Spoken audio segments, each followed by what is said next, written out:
নমস্কার, কেমন আছেন? আশা করি সবাই ভালো আছেন। আমরাও সবাই ভালো আছি। মানুষের স্টোরি ব্লগে সবাইকে স্বাগত। দেখুন আমার এই জবা গাছটা 3টে জবা ফুটেছে, হলুদ জবা। গাছটা বেশি বড় না, একটা এই যে ছিমও হয়েছে, একটা পেঁপে গাছ, একটা কলার কাঁদিয়া হয়েছে। এই যে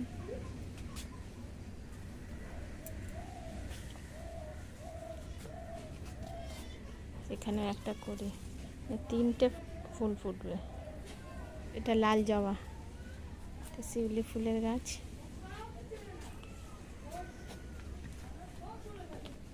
একটা পান গাছ। আমাদের বাড়ির ছোটোখাটো পুজোতে এই পান গাছ দিয়ে কাজ মিটে যায় আমাদের, এই পানেতেই হয়ে যায়। এখন তো কম, বর্ষাকালে আরও বেশি পান হয়।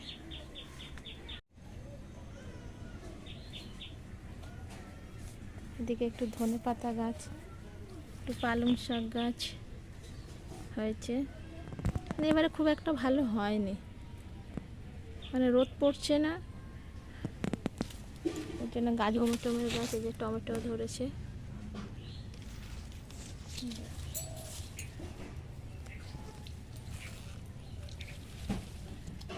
এদিকে টমেটো হয়েছে,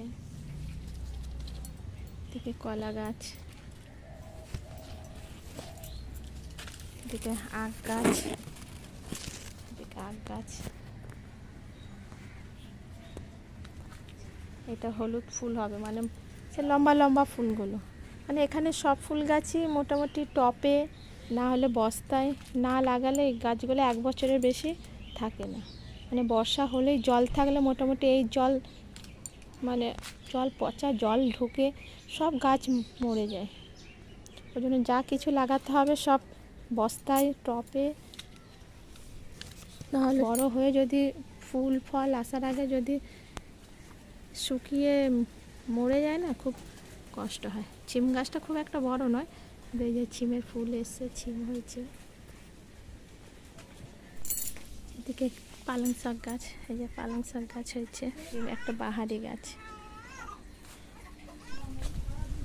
এই যে এটা একটা কাঁঠাল গাছ, মানে কাঁঠাল খেয়েছি একটা, মানে এটা খাজা কাঁঠাল, দানাটা জাস্ট ফেলে দিয়েছি ব্যাস, মানে একটু হতে হতে হতে হতে ভালো বড় হয়ে গেছে।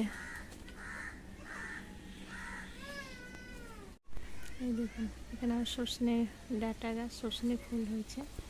আমাদের বাড়ি নয়, পাশের বাড়ি। কত ডাঁটা। রাস্তার কাজ চলছে, এবার শেষ হয়ে যাবে।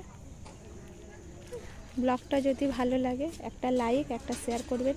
যারা চ্যানেলটা এখনও সাবস্ক্রাইব করেননি অবশ্যই চ্যানেলটাকে সাবস্ক্রাইব করে দেবেন।